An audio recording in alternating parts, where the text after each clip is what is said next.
کہ شیطان کے متعلق آتا ہے، ایک تو نا اپنی طور پہ ہم کہیں کہ شیطان کب خوش ہوتا ہے کب غمگین ہوتا ہے،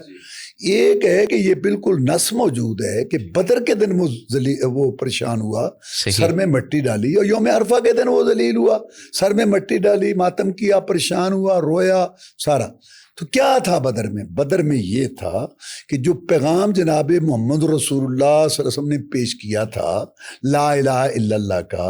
ہاں، اور اپنی سنت کا، اس کو جو ماننے والے صحابہ کرام تھے رضوان اللہ علیہ مجمعین، وہ جو آپ کے ساتھ ہوئے، تو مکہ والوں نے تنگ کیا، وہاں سے نکلے، تو یہ جو لوگ تھے نا، یہ رسول اللہ صلی اللہ علیہ وسلم کا پیغام اور آپ کے لائے ہوئے دین کے علمبردار، ان کو کامیابی ہوئی، اور جو اس پیغام کے مخالفین تھے